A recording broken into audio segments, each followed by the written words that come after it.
جب میں 4 سال کا تھا تو مجھے لگتا تھا کہ میرا ابو دنیا کے سب سے بہترین انسان ہے۔ جب 6 سال کا ہوا تو مجھے یقین تھا کہ ابو سب کچھ جانتے ہیں، انہیں ہر چیز کا علم ہے۔ جب 10 سال کا ہوا تو مجھے لگتا تھا کہ ابو اچھے تو ہیں، بس ذرا غصے کے تیز ہیں۔ جب 12 سال کا ہوا تو سوچا شاید اب ابو پہلے جیسے نہیں رہے۔ جب 14 سال کا ہوا تو ابو مجھے اب بہت پرانے خیالات کے لگنے لگے۔ جب 16 سال کا ہوا تو سوچا ابو کو آج کے دور کا کیا پتہ، انہیں کچھ بھی علم نہیں ہے۔ جب 18 سال کا ہوا تو دل میں خیال آیا ابو میں اب برداشت بالکل بھی نہیں رہی۔ اور جب 20 سال کا ہوا تو مجھے یہ لگا کہ ابو کے ساتھ رہنا مشکل ترین کام ہے، اور حیرت ہوتی تھی مجھے امی پہ کہ امی بیچاری کیسے نبھاتی رہی۔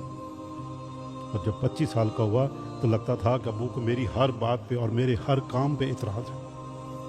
جب 30 سال کا ہوا تو سوچا کہ ابو کے ساتھ اتفاق رائے ناممکن ہے، شاید دادا جان کو بھی ابو سے یہی شکایت رہی ہوگی۔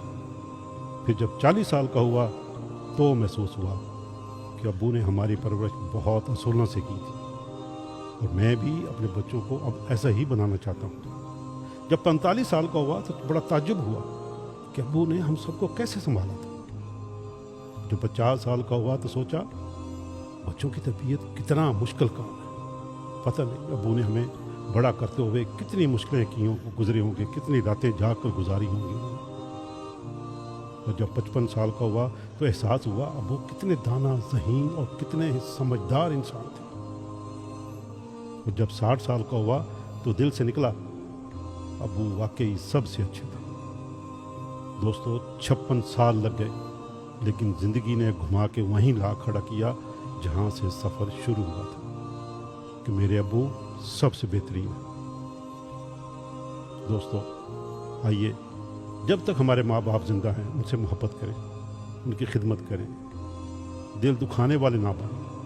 یہ وقت بہت بے رحم ہے، کل کو صرف یادیں رہ جائیں گی، اور خالی کمرے میں ابو پکارنے کا دل کرے گا لیکن جواب کوئی نہیں دے گا۔